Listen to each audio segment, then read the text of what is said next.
Hi everyone! Welcome back to my YouTube channel, and for today's video, tayo ay pupunta sa Laguna. At yan, meron po kaming company outing 2024. So as of this moment, kami ay pupunta sa EDSA office dahil doon lahat mag-meet up ng lahat ng mga pupunta ng team building. Merong branch from Pangasinan, Tarlac, La Union. So, dalawang bus yung aming sasakyan. Yung isang bus is yung mga taga Norte, then yung isang bus is yung mga taga Manila. And for the go na ang mga first zone, kami ay aalis na. But bago kami umalis is nag-checking muna ng lahat ng mga sasama para walang maiip. Okay. All set na. And well, here we go. Punta na kami ng Cavinti, Laguna. At yan nga guys, naabutan na kami ng sunset. So, ginabi na kami talaga mga 5-6 hours or more than 4 hours yung biyahe. Pero ang estimated mga nasa 5 to 6 hours siguro. And yun, by the way, natulog na lang pala ako sa biyahe.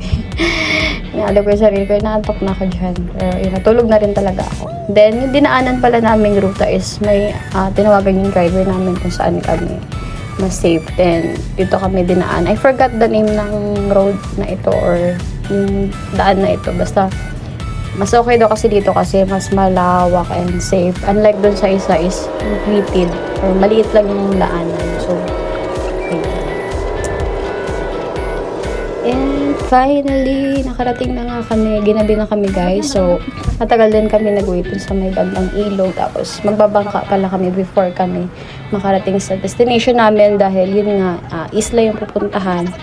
So, ayan, gabing-gabi na talaga nagbangkaan kami. Thank God is nakarating kami na safe sa aming pupuntahan. And here we go! Welcome to Paraiso de Alba Resort. So, ayan na kami ay excited na for the activity. But before that, kumain na kami for dinner and nagpahinga na rin kami after. So, ako is nagbabad na ako sa pool. Pero di ako naligo. Chill lang sa pool. And then, kinabukasan, ayan, nag-picture kami before kami mag-activities. And hindi namin alam talagang gagawin namin dyan. Kaya ako ano na lang, anong pose. Ayan. And sa moment naman na ito is dumating na nga yung taga-Traverse Outdoor Corporation. So, sila yung in charge sa aming mga activities na gagawin for the entire team building. And yun nga, nag-groupings na kami. So, numbering yung pag-group din. Pinasuot na kami ng uniform namin ng by team. Merong yellow, gray, white, green, teal, may pink, blue, red. So, lahat yan. I forgot kung ilang groups basta yun. Then, nag-represent ng team leader kada group and nagpakilala din kung ano yung motto sa buhay. Then, ayun pala, Team White po pala ako. I-cheer nyo kami, guys. Go, Team White! Pag di namin kaya, papagawa namin sa red team! And after na kami cheer sa bawat group is, nag-start na kami sa aming first activity.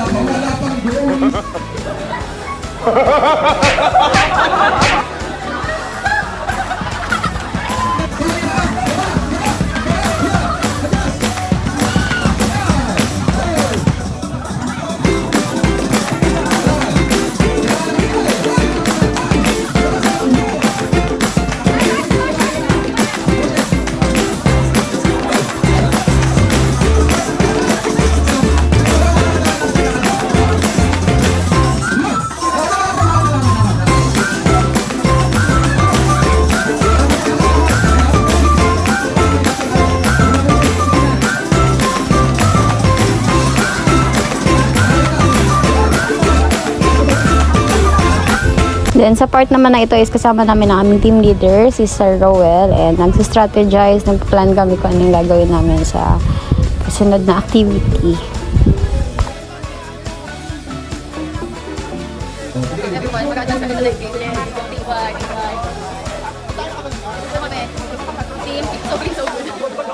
After that, ay nag-proceed na nga kami sa aming next activity, ang tinatawag na human tank. So, kailangan makapunta sila sa kabila hanggang magkakasama hanggang sa makarating sa kabila and paikot pabalik ulit. If you're ready, human tank begins in 3, 2,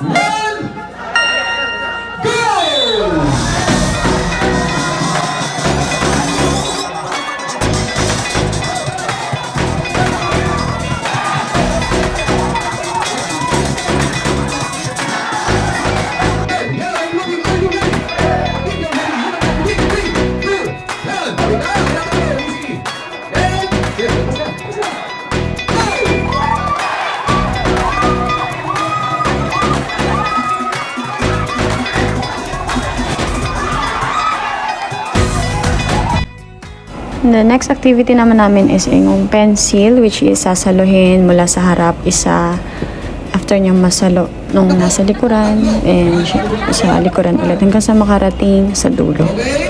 Pag nakuha ko ng lahat, ilalagay ko sa aking kamay. Then, sasaluhin ko lang sabay-sabay. Pag nalaglag, pupulutin lang po, then uulitin hanggang sa After niyan is nag-practice na ang kanya-kanyang mga teams. So, ayan, practice na paano sila yung nasa harap, sino nasa harap hanggang sa pinaka sa likod.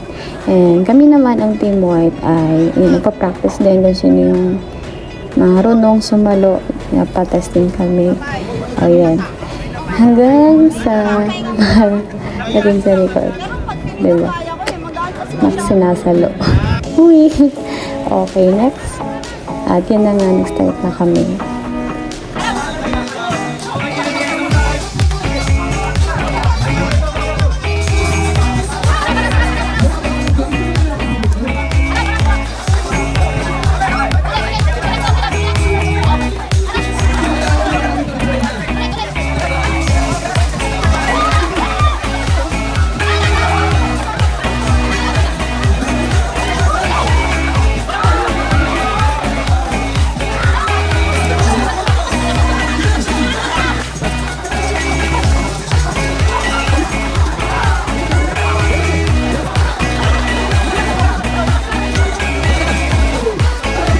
After ng pangalawang activity is nag-proceed na kami sa pangatlo. So, meron siyang 3 sets. So, ayan yung unang set ng activity. Iko-color, match, and shape. Okay, so ang gagawin lang is yung dominant hand. When I say go, ang gagawin lang ni first player, lagi tayo mag-start sa left side.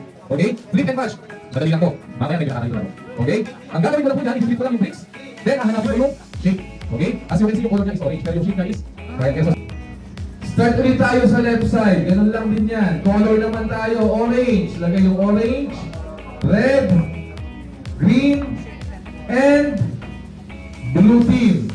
Next na first ay ang pangalawang activity for that set ng game, which is yung ilalaglag yung arrow.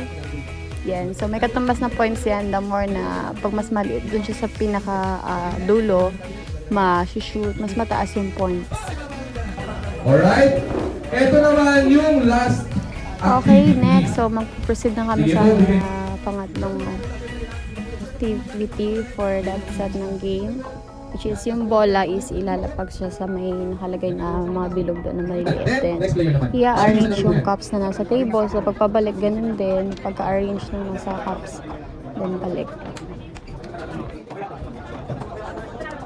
Po natin. Then, sa part naman na ito is in-explain ulit ni Sir yung rules nasa para mas gitna, maintindihan shape namin. tingnan natin. Okay? Sino? Si Yellow na lang, nawala. Unang player, pababa. Second player, pataas.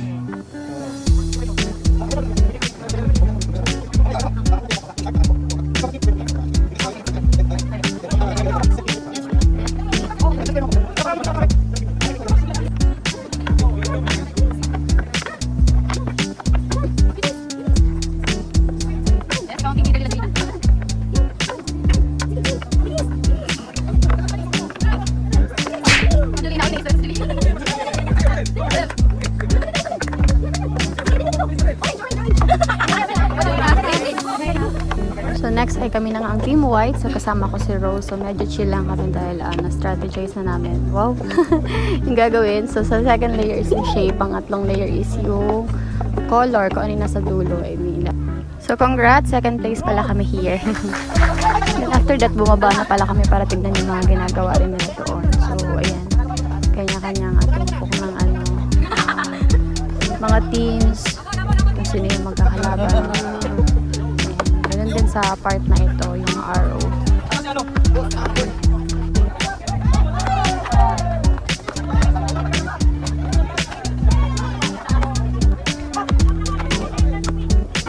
So, after matapos ng lahat ng activity for this is magpo-proceed kami sa last activity, which is water activity na siya lahat.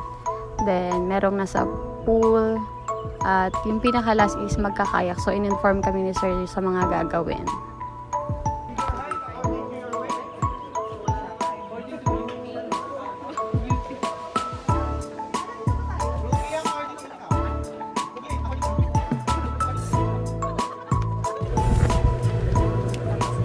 Okay, magpaproceed na kami sa aming first activity sa tubig.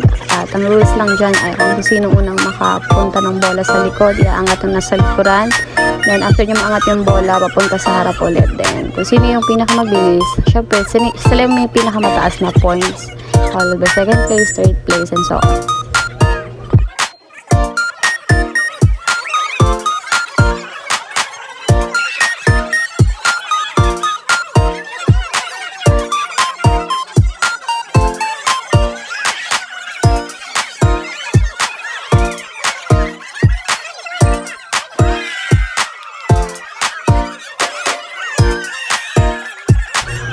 Congrats! Second place kami guys. Ayan, pangalawa kami sa pinakamabilis.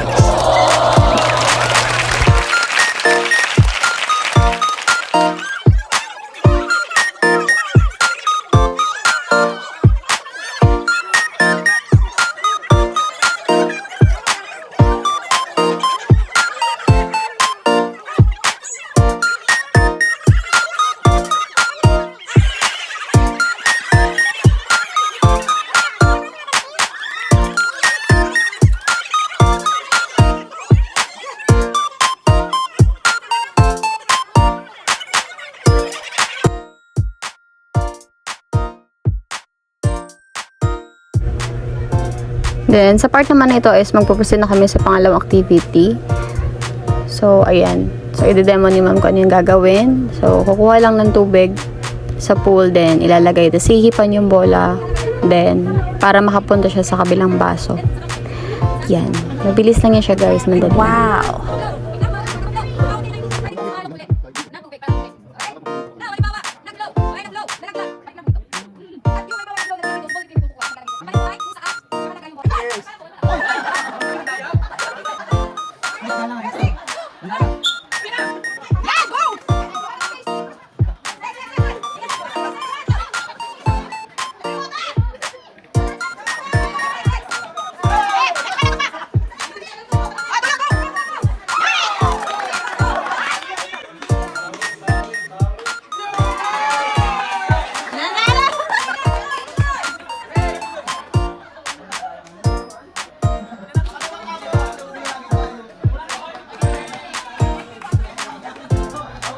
After nga nito is pinapunta na kaming lahat sa aming for third activity na gagawin, which is yung pinaka-last na rin ang pagkakayak.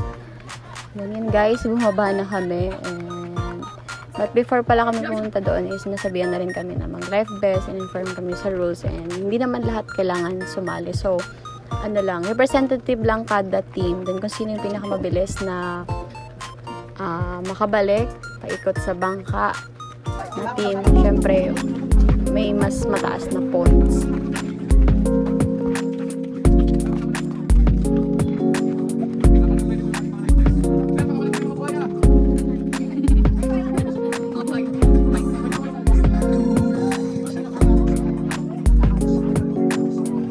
And yung naunang bangka pala na yan, dyan sila iikot mamaya.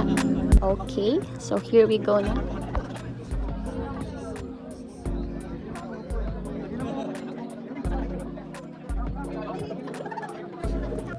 Yan, ready na sila. Cheer natin sila, guys. Go!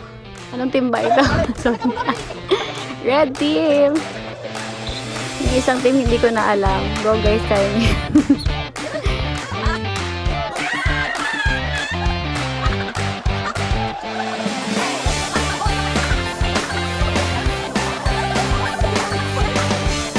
Uy na sila!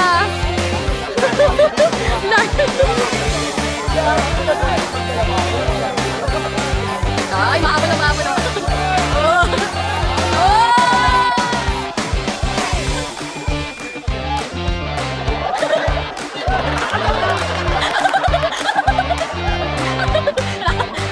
Hindi magkakasin.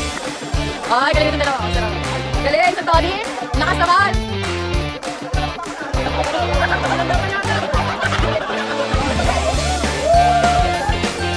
Galing.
And guys, so tapos ng activity na yun is nagpahinga na, pero nag-fellowshipan na kami saglit kasi nagkaroon ng lessons kung ano yung reflections namin. Then kinabukasan is nagkape na nga kami.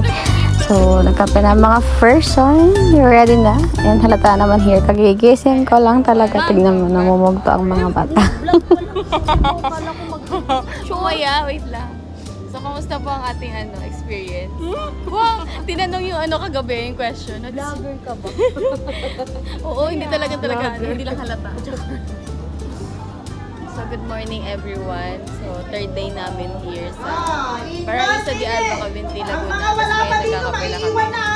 Ayun, Nag-a-announce na po. nag-a-announce na sila ng ng Hindi pwedeng gamitin ang motorboat. tatawag na sila na yun. Kasi ang dami pang tulog pa. Maulan po. Gabi. Makapagpagdugtog mo kayo mga para alam niyo. Hi, Sir Emil. Ayan. May nagtatawag na sila. Madlang people.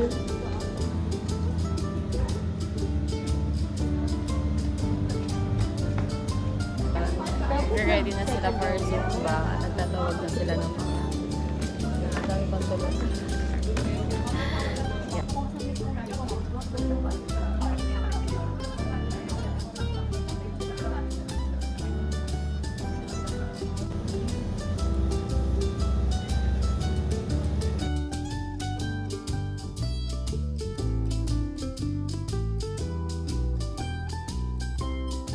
Then ito pala yung aming pinagstayhan for almost 3 days. Hi everyone. Morning. Hindi, ano ko lang. Pick up.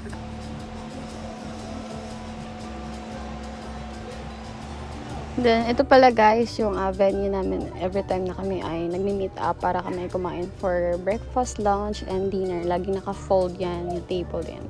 May parosas, di ba ang shala? Yung table napkin. So, we are preparing na for our breakfast kasi meron pa kaming last activity na gagawin. So, before pala kami kumain guys, is ako naligo muna din yun. Nagsuklay-suklay ang person. The next na ginawa namin is, pumunta kami sa baba and nag-picture-picture kami dahil wala pa kaming solo pics. Then, after that, nakita pala namin yung sila Sir and Mom from Crabbers Outdoor Corporation. So, nagliligpit na sila ng gamit. So, after mag-take ng pictures, bumalik na kami and for our last activity na gagawin. And by the way, lagi palang nauulan dyan sa Cavinti, Laguna. So, yun guys, let's go! Then yan, meeting na nga kami ulit for our last activity na gagawin. Then, nag-start na kami magkuha ng straw. So, ang game pala na yan, our activity is, kailangan namin mag-build ng tower ng 5 feet. And kailangan namin mag-beat ang 20 minutes na nagawa ng iba na team building din. So, kanya-kanya gawa ng straw, yung iba na-form ng base, yung iba na-form ng haligi or what. Basta mag-build lang yung tower. So yun guys, may hinabol oras tapos may isang tagakuha ng tape. So challenging kasi talagang isa lang I guess, or yun yung nagkakamali. Isa lang talaga yung binigay nilang scotch tape. Then isa bigay ng tape and kanya-kanya paraan yung ginawa para mabuo yung tower. And then sila mga sir para magbigay, magbigay. And hanggang sa mabuo yung tower. So sadly hindi namin nabitin 30 minutes agad siya na tower kasi yun talagang kulang sa oras. So inabot kami ng 30 minutes.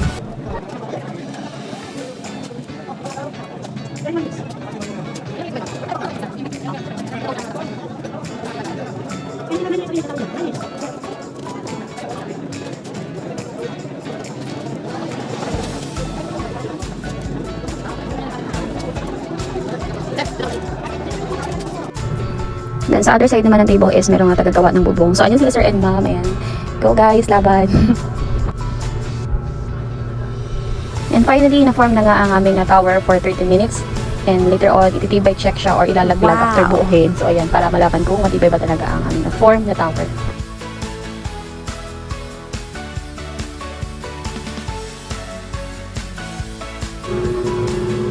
And here we go, ayan, dala na nga ang aming tower doon sa taas. And let's reveal kung talagang siya ba ay matibay o hindi.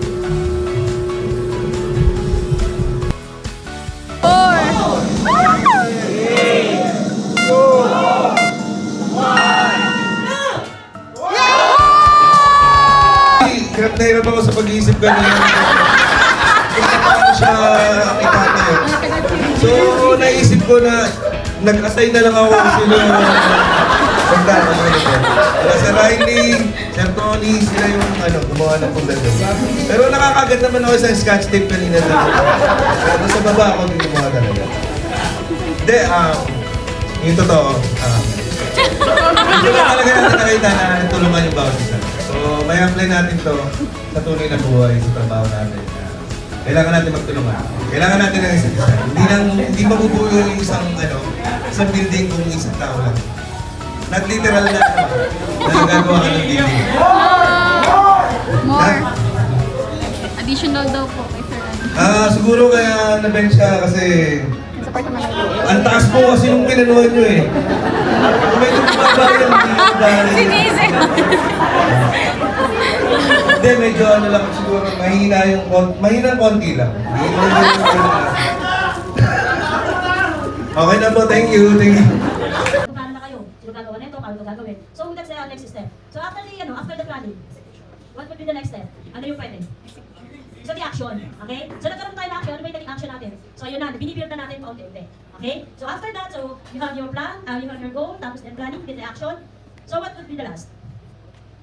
Nandun na yun eh, nagsama na lahat. So ito, this is the result. Okay?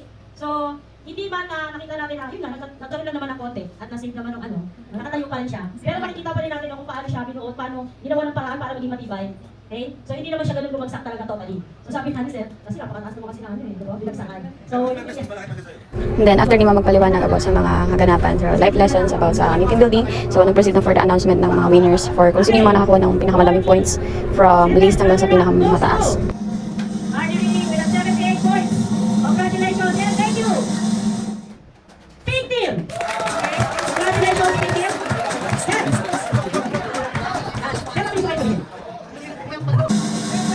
Congratulations again, thank you, green team. Green team, thank you so much.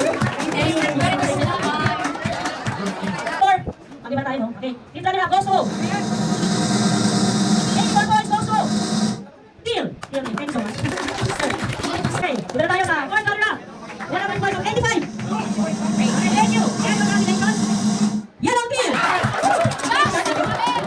And for the third runner up, ito na nga. Ilan average points of 87. Okay, apat na yan. Congratulations and thank you. Great team. Tayo nagsabi ng Tatlo na lang. Tatlo na lang.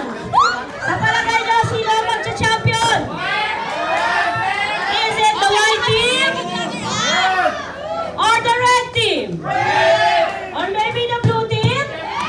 Okay, now let's reveal. For the second runner-up, who will receive it? 2,000 pesos. Congratulations and thank you. We got 89 points. White team! Yay! Pang second place pa nga kami white team. Di ba lagi kami pangalawa? Sa second place talaga kami. Ayan, congrats sa blue team. So sila po yung champion and first runner-up ang red team. Congrats to all!